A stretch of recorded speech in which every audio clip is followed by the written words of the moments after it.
말을 잘못한 부분인데요. 100조 달러라 그러는데 미국 쉐를 그중에 20조 또는 30조를 흡수해주면 미국은 완전히 안전한 통화가 되는 거예요. 국채발 금리를 미국 연준이 마음대로 할 수 없는 상황이에요. 지금은 전 세계에서 또는 미국 국내에서 27조 달러 있고 전 세계 중앙은행이라든지 전 세계에서 10조 달러 좀 안 되게 가지고 있는데요. 그들이 국채를 가지고 금리를 올렸다 내렸다 지금 할 수 있는 거예요. 안 사면 올라가고 팔면 안 사고 팔면 올라가고 사면은 다시 금리가 내려고 마음대로 조절할 수 있는 상황인데요. 이 부분을 근본적으로 해결할 수 있는 것이죠. 100조 달러인데 그리고 미국 국채는 완전히 현금성 자산이기 때문에 그들이 지금 그 자금을 공급하고 있어요. 자금을 공급하거나 올렸다 냈다 금리. 그래서 연준 자체도 투매를 제일 많이 하고 있어서 20조 달러를 거둬들였다고 봐요. 그럼 미국의 빚은 17조 달러로 줄어들게 되면 국채 부분에서 30조 달러 거둬들이면 소각해버리면 되거든요. 그리고 그것을 지금은 전 세계에서 미국채를 보유하고 있던 국내에서 보유하고 있던 사람들이 팔면 금리가 올라가고 그래서 연준 역할을 지금 자기네들이 오히려 좀 하고 있는 건데 외국인이라든지 그래서 그 금리를 맘대로 못해서 몇 번이나 지금 금융위기를 겪었단 말이에요. 연준조차도 투매자가 되어서 1조 4천억 달러를 몇 년간에 걸쳐서 비슷하게 팔았고 최근 조금 매입을 했지만 턱없죠. 중앙은행에서 역할은 전혀 하지 못하고 저라도 미국과 통화를 붕괴시키는 자본인이 연준이라고 할 수도 있겠는데 자칫하면 워낙에 많이 이게 투매를 했기 때문에 이런 부분을 말씀을 드립니다. 그것이 미국 국가 그래서 이제 금융위기에 대해 생각하지 않을 수 없는 이런 부분이다라는 것을 말씀을 드립니다. 국채를 사람들이 전 세계에서 안 산다는 거잖아요. 중앙은. 근데 왜 국채를 자기네들이 그것을 파냐고요. 전 세계 국가 통화라면 이것을 흡수를 해서 그래서 국채를 가지고 있거나 그것도 다 지워버릴 수 있는 부분인데 이 사람들이 자기네들이 손해나고 파산하니까 안 한다는 거죠. 미국 은행들도 대규모 지금 손실을 겪고 있을 가능성 또 앞으로도 이거 갑작스럽게 금리가 올라가게 되면 국채를 보유하고 있던 사람들이 헤지펀드부터 던지기 시작한다. 사실상 걷어들이면 20조 달러를 걷어들이면은 미국 국내로 이렇게 자금이 이렇게 모이게 되는 현상이 일어나게 되고요. 그래서 주체 세력이 미국의 금리를 올리고 내리는 주체 세력은 미국의 중앙은행이 될 것이다.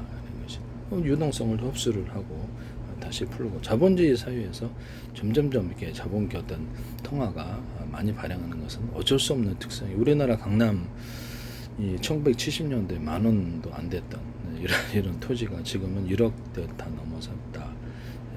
그래서 지금 불과 50년 그렇죠 50년 좀 넘었는데 50년 정도 됐는데 자본주의 특성상 통화가 많이 풀리기는 어쩔 수가 없는 거예요. 서로 사고팔고 하는 행위에서 많이 보유한 사람이고 그러다 보니까 경제 규모가 커지는 것 때문에 그러는데요.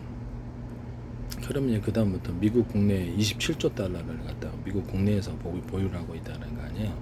미국 경영 시스템에 보유를 하고 있으면 그들은 그렇죠. 이게 연준의 금리 연준이다 중앙은행이다 그런 금리를 통화를 풀고 걷어들이고 하는 데 있어서 어느 정도 이렇게 영향력 아래 두어지게 되는 것이죠. 네, 그렇죠? 네네네. 원자재 시장 쪽으로만 안 가면 돼요. 그럼 그렇게 해서 내용적으로는 되게 좋아진 거고 지금으로서는 그래서 이 부분이 이제 제일 가장 큰 문제다. 그래서 미국의 국내 어떤 금융기관들이 헤지펀드별 파산이 될 것 같아요. 뮤추얼펀드, 은행기관. 그래서 이런 부분들이 연준이 가장 큰 투매자예요. 지금으로서 투명한 금액으로 봤을 때는. 그래서 1조 4천억 달러 청산을 일본은 몇 년간 3천억 달러를 했지만 중국은 한 이렇게 10년 이상에 걸쳐서 그래서 7천억 달러를 줄였고 근데 뭐 벨기에를 다들 낮다고 이렇게 얘기를 하는데 정확한 건 모르죠. 영국만 홀로 샀다. 우리나라는 조금 더 샀고요. 경제 규모가 작아서. 네네. 그래서 지금 미국이 지금으로 봐서는 연준이 보유하고 있는 국채가 제일 많은데 이것을 계속 시장에 내놓으면 이게 문제가 된다는 거예요. 시장에 매입을 했는데 동시에 자기네들이 팔았다. 그럼 이것도 더 이상한 거예요.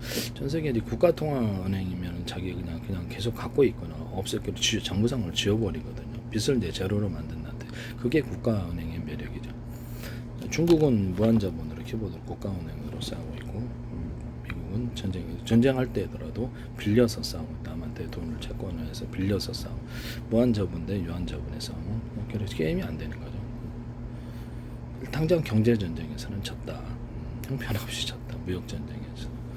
금융전쟁에서도 질 것 같다. 제가 완전히 도와드리는 것 같은데 해법을 제시하고 있잖아요.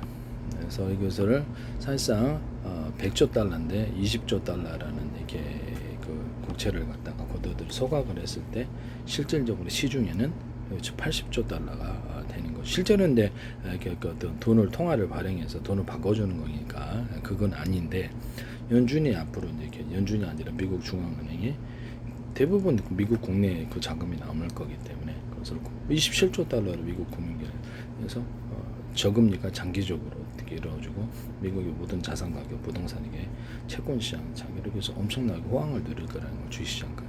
그래서 미국 경제가 완전히 살아난다. 전 세계 경제도 덩달아 살아나고 일본 경제도 살아나고 미국의 동맹들이 엄청 많아지리라고 생각합니다. 이런 부분을 말씀을 드립니다. 네네. 그래서 국채를 들고 있는 세력이 누구냐, 또는 그것이 샀다 팔았다 하는 과정에서 연준을 능가하는 힘, 금리를 조절하는 힘을 가지고 있어서 금융위기를 발생을 시켰고, 연준 자체가 제일 많이 투매 세력이다. 지금 연준이 가장 큰 문제다는 거죠.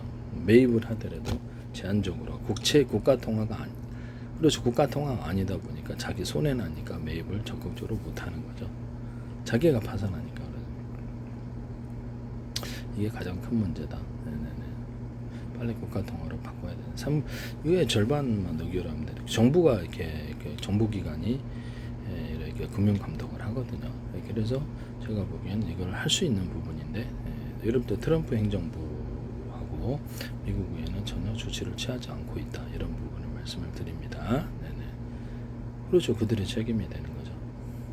당연히 국가 비상 상태인데 이거를 안 했기 때문에. 다른 방법으로는 그래서 재정 수입도 열심히 벌어서 갚을게, 달러 던지고 난 다음에요. 아시아 통화가 나올 거라고 생각하는데요.